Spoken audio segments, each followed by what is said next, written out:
তোমার আগেও আমার জীবনে একটা মানুষ ছিল। তুমি আমার জীবনের প্রথম ওয়াইফও না।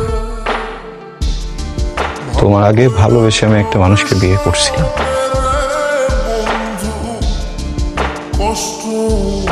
কিন্তু আমি তো অযোগ্য।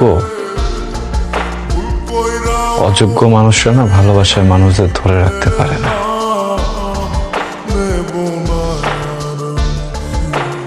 আমি তোমাকে কথা দিতে পারতেছি না যে রাতারাতি তোমাকে ভালোবেসে ফেলবো। আমি তোমাকে কথা দিতে পারতেছি না যে রাতারাতি আমি এই সংসারটা গোছায় ফেলবো। কিন্তু আমি তোমাকে একটা কথা দিতে পারবো, এই সম্পর্কের মাঝে কখনো তৃতীয় কোনো মানুষ আসতে পারবে না। আর আমি ইউরোপে বা বিদেশে যাওয়ার লোভে তোমাকে ঠকাবো না।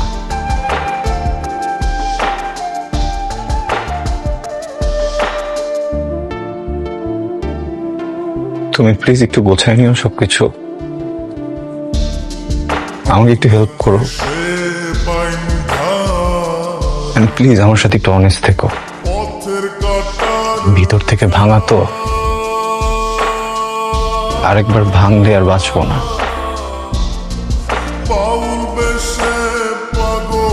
আমি তোমার পাশে এভাবে সারা জীবন অনেস্ট হয়ে থাকি। আমি সত্যি তোমার অনেস্টি অনেক অ্যাপ্রিসিয়েট করি। এই তোমার হাত ধরলাম, সারা জীবন অনেস্ট হয়ে তোমার পাশে থাক, কথা দিলাম। তো এটা আমাকে বলে ইম্পর্টেন্ট মনে করো নাই? তুমি যে আমার বাচ্চাকে ধর্ষণ করে আসছো। তুমি আমার সাথে এইভাবে চিল্লায় কথা বলতে পারো না। আমার বডি, আমার একটা ডিসিশন আছে।